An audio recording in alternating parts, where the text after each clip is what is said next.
Halo Sobat ISK, kali ini kita akan membahas seorang penjual mobil yang memiliki masalah keuangan untuk merampok sebuah bank di London. Namun rencana mereka ternyata tidak berjalan sesuai harapan. Ini dia alur cerita The Bank Job, diangkat dari kisah nyata. Di tahun 1971 terdapat seorang pria bernama Terry. Ia adalah seorang pengusaha yang bisnisnya berfokus pada jual beli mobil bekas. Sayangnya beberapa bulan belakangan usahanya tidak mencukupi kebutuhan operasional mereka, hingga ia harus berhutang ke rentenir. Dan di siang itu dua orang menagih hutang datang ke kantornya, menghancurkan beberapa mobil.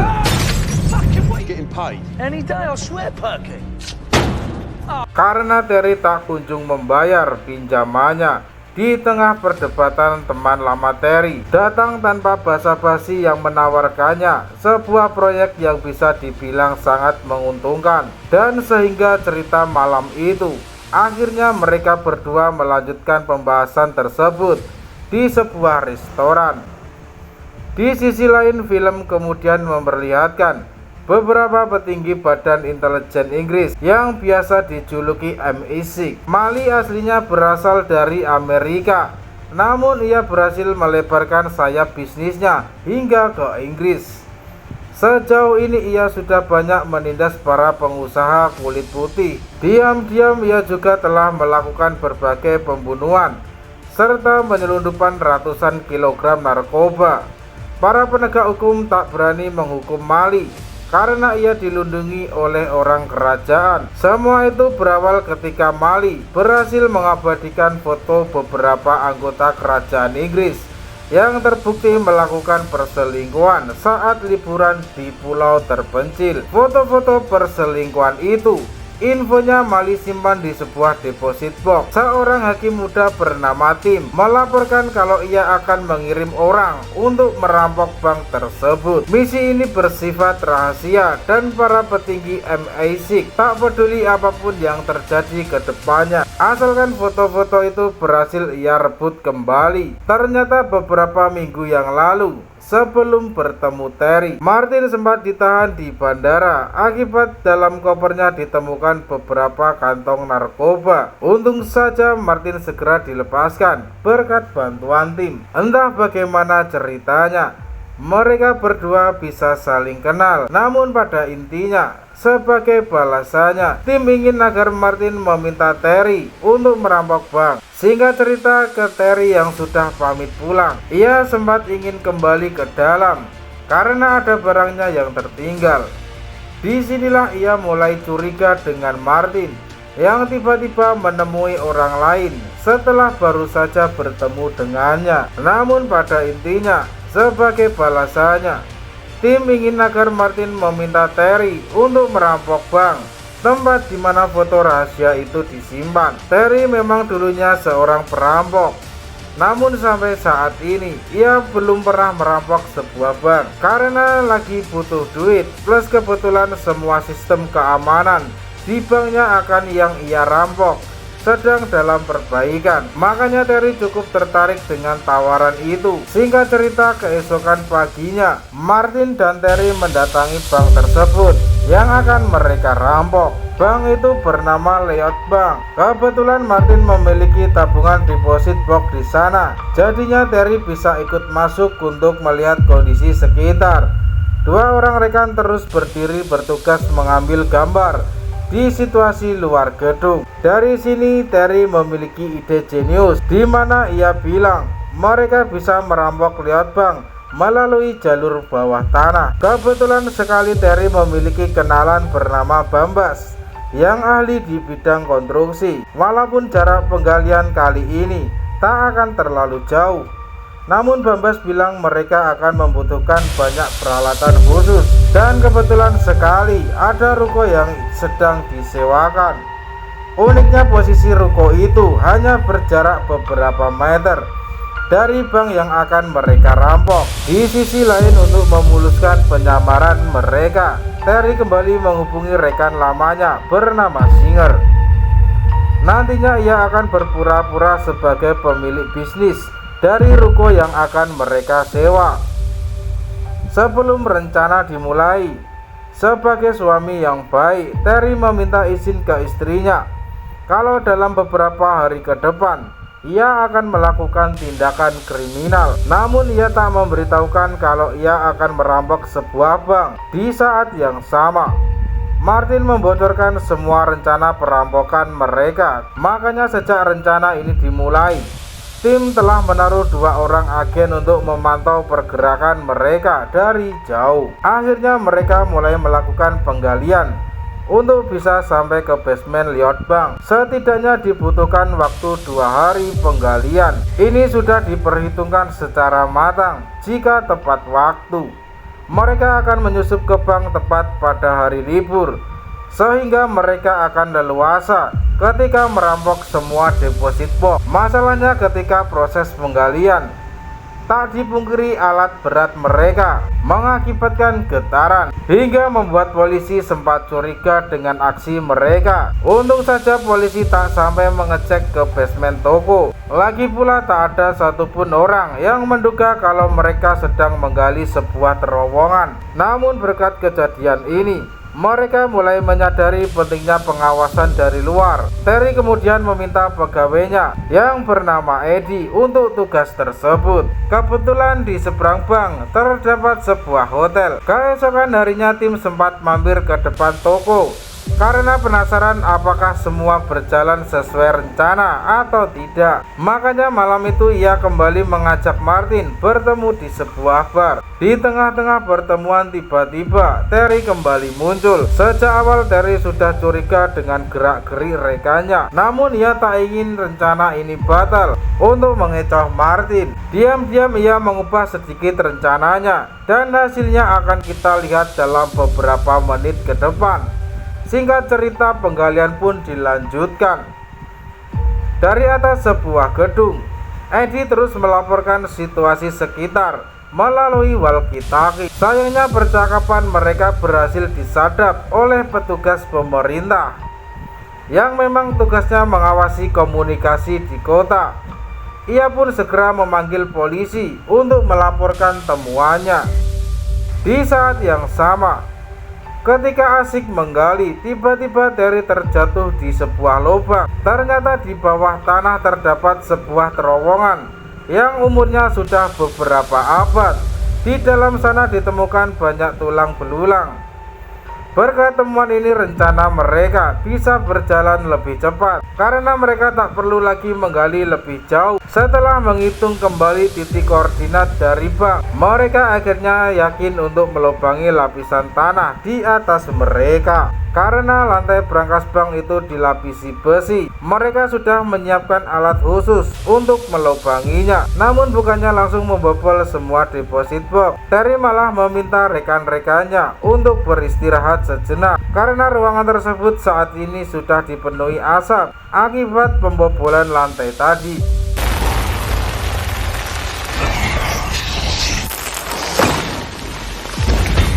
Tentu saja Martin agak kepanasan dengan ide tersebut karena ia sudah tak sabar ingin mengambil foto yang diminta. Makanya malam itu ketika rekan-rekannya sedang tidur, ia diam-diam menyelinap masuk ke terowongan. Sejak awal Terry sudah menduga kalau mantan kekasihnya akan kembali berulah, tapi sekali lagi ia berpura-pura bodoh dan hanya mengajak Martin basa-basi walaupun sudah tertangkap basah. Di waktu yang sama, polisi akhirnya menerima laporan dari sadapan radio Eddie. Masalahnya ada banyak bank di kota ini. Mereka belum tahu bank mana yang sedang dirampok, apalagi besok adalah hari libur. Begitu pagi pun tiba, eksekusi pun dimulai. Terry dan kawan-kawannya membobol semua deposit box, sedangkan para polisi mulai bergerak untuk memastikan di mana bank yang sedang dirampok.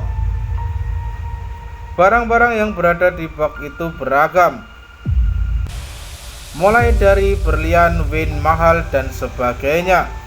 Jika ditotal nilainya bisa mencapai 3 juta USD atau lebih. Perlu diketahui kejadian ini terjadi di tahun 1971 dan nominal itu sangatlah fantastis. Sejak awal Martin mengincar deposit box nomor 118. Namun Terry sudah menduganya, makanya begitu deposit box itu dibuka, Terry langsung mengamankan seluruh isinya. Betapa mengejutkannya begitu ia tahu kalau itu adalah foto perselingkuhan dari anggota kerajaan Inggris. Tak lama kemudian, para polisi akhirnya tiba di Lloyds Bank. Manajer bank mengizinkan mereka masuk ke dalam untuk melakukan pengecekan. Eddie segera memperingati teman-temannya.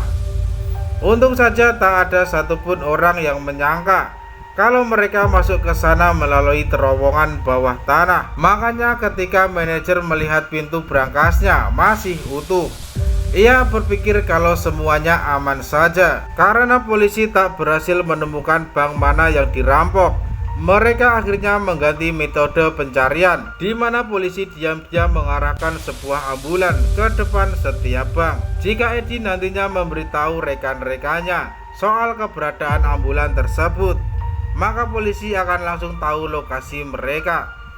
Untungnya sebelum itu terjadi, radio milik Eddie jatuh dari ketinggian. Di lain sisi, ketika Terry dan rombongannya berhasil membawa kabur semua hasil rampokan mereka, para agen MI6 langsung mencoba mencegatnya di tengah jalan. Dan di sisi lain kita diperlihatkan kejeniusan Terry, di mana sejak awal ia sudah menduga hal itu akan terjadi. Makanya ia meminta orang lain untuk membawa kabur mobilnya. Tentu saja Martin agak panik dengan perubahan rencana ini, karena ia khawatir dicap sebagai pengkhianat oleh tim. Para petinggi MI6 mulai kebakaran jenggot ketika mereka tahu rencananya gagal. Di waktu yang sama, Terry langsung membagi seluruh hasil rampokan mereka. Masing-masing kru mendapatkan satu tas penuh uang dan perhiasan. Di antara barang berharga itu, mereka kembali menemukan beberapa foto lainnya. Dan itu adalah foto para pejabat tinggi negara ketika sedang bermain gila sama wanita. Ternyata di kota ini terdapat sebuah klub rahasia yang menjadi tempat khusus bagi para pejabat jika ingin berselingkuh. Selama ini pemilik tempat tersebut, ia mengabadikan foto dan video para pelanggannya untuk berjaga-jaga jika di suatu saat ia terjerat kasus hukum. Singkat cerita, Bambas dan Singer pamit duluan. Masing-masing dari mereka langsung kabur ke luar kota untuk memulai hidup baru. Dan ketika tersisa tim inti, barulah Terry membuka kebusukan Martin. Ia memperlihatkan rekan-rekannya bahwa selama ini mereka sudah dipermainkan. Karena sudah tertangkap basah, Martin akhirnya buka mulut. Ia bahkan berjanji kalau tim hanya menginginkan foto tersebut dan tak akan menangkap mereka atas kasus perampokan ini. Namun Terry bilang sejak awal Martin sudah dijebak oleh tim. Tak mungkin kopernya tiba-tiba ada narkoba. Lalu di saat yang sama, kebetulan tim memerlukan bantuan untuk merampok sebuah bank. Karena sudah sadar dipermainkan oleh tim, akhirnya Martin berpihak ke Terry. Dari sini mereka mulai mengatur siasat gimana caranya memanfaatkan foto rahasia itu untuk menjadi jalan keluar dari kejahatan yang sudah mereka lakukan. Di lain sisi, kejadian ini menghebohkan seisi kota. Deposit box itu isinya banyak barang berharga, bisa saja dalam bentuk dokumen penting. Contohnya saja foto-foto sur para pejabat tinggi tadi. Untuk menghindari polisi mengetahui isi semua deposit box itu, kasus ini akan langsung ditangani oleh Badan Intelijen Negara. Masalahnya semakin melebar ketika salah seorang pengusaha bernama Leo Vogel juga kehilangan berkas rahasianya akibat perampokan ini. Berkas itu adalah sebuah buku yang menyimpan catatan mengenai semua polisi korup yang ia suap di kota. Jika sampai ketahuan orang lain, maka polisi korup yang ia suap akan terancam masuk penjara. Siang itu sesuai perjanjian, Terry menemui tim di sebuah stasiun kereta bawah tanah. Awalnya tim meremehkan si botak karena diam-diam ia datang ke sana bersama dua anggotanya. Namun Terry bilang jika ia macam-macam maka semua foto yang mereka temukan akan langsung dikirim ke media cetak. Di sisi lain, jika tim menginginkan foto tersebut, maka MI6 harus menjamin keselamatan Terry dan anggota timnya yang minta dibuatkan paspor baru sampai dengan surat pernyataan bahwa mereka bebas dari segala tuduhan. Sang petinggi MI6 sangat kaget saat melihat foto rekan-rekannya lagi main wanita berada di tangan Terry. Masalahnya diam-diam ia juga sering main di klub rahasia tersebut, dan itu artinya Terry juga memiliki fotonya. Oleh karena itu semua permintaan Terry akan dituruti. Di saat yang sama, setelah melakukan investigasi sana-sini, akhirnya Vogel berhasil menemukan salah satu teman Terry bernama Dave, yang kebetulan sehari sebelum perampokan itu sempat berpapasan dengannya saat sedang mampir ke bank. Dan tanpa membuang waktu, Dave langsung dibawa untuk diinterogasi secara brutal.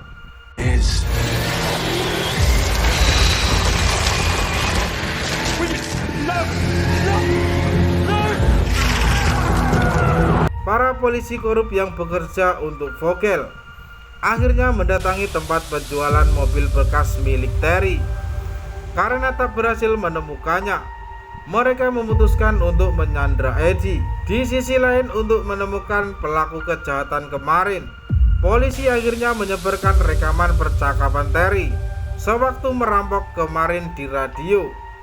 Betapa kaget istri Terry begitu tahu kalau suaminya adalah buronan nasional. Dave ditembak mati. Terry bergegas kembali ke mobil perampokan kemarin demi menemukan buku yang dimaksud. Begitu tahu isinya, Terry langsung punya ide. Di sisi lain, siang itu Terry kembali menemui tim untuk menyerahkan pas fotonya yang akan ditempelkan di paspor baru mereka. Ia juga mengingatkan tim untuk menemuinya besok di stasiun kereta tepat pukul jam 11 siang. Entah apa yang ia rencanakan dan mengapa ia mengatur jadwal temu yang sama dengan Vogel. Sebenarnya ada banyak hal yang terjadi dalam 1-2 hari ini. Di antaranya Bambas dan Singer dibunuh oleh pembunuh bayaran yang entah apakah itu utusan pemerintah atau orang-orang kaya yang kesal dengan kasus perampokan kemarin. Kedua, sebenarnya tim diam-diam mengutus seorang agen wanita ke kediaman Malik untuk memastikan apakah foto rahasia itu ada duplikatnya atau tidak. Namun penyamaran wanita itu akhirnya terbongkar. Malam itu Terry menyusun sebuah strategi untuk pertemuan besok, di mana rencana rekan-rekan bernama Kevin akan mendatangi seorang polisi jujur bernama Roy. Kebetulan sekali Roy jugalah yang ditugaskan untuk menangani kasus perampokan lewat bank. Nantinya Kevin akan menemui Roy untuk menawarkan nama-nama polisi korup yang mereka ambil dari buku Vogel. Dan singkat cerita, keesokan harinya eksekusi pun dimulai. Terry dan Martin sendiri melanjutkan perjalanan menuju stasiun kereta yang menjadi titik pertemuan. Tim sudah menunggu mereka sejak tadi. Namun sesuai perjanjian, berkas-berkas yang Terry minta nantinya akan diberikan oleh salah satu pejabat negara. Di saat yang sama, Vogel bersama polisi korupnya juga tiba di lokasi. Ternyata Terry mencoba mengadu domba antara Vogel dan para agen rahasia. Sayangnya si polisi korup yang bersama Vogel sudah menebak duluan rencana tersebut. Makanya mereka segera kabur dari lokasi. Begitu berkas-berkas itu sudah diterima Terry, ia langsung bergegas mengejar Vogel yang sudah berusaha kabur. Terry benar-benar murka melihat wajah dari pembunuh sahabatnya. Tanpa basa-basi membantai mereka semua.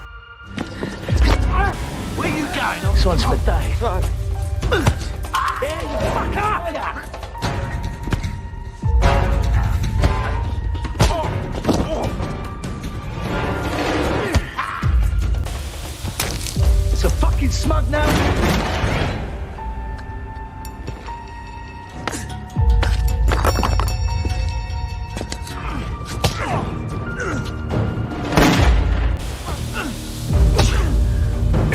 Termasuk polisi korup yang sempat mencoba membunuhnya. Tak lama kemudian polisi susulan pun tiba di lokasi.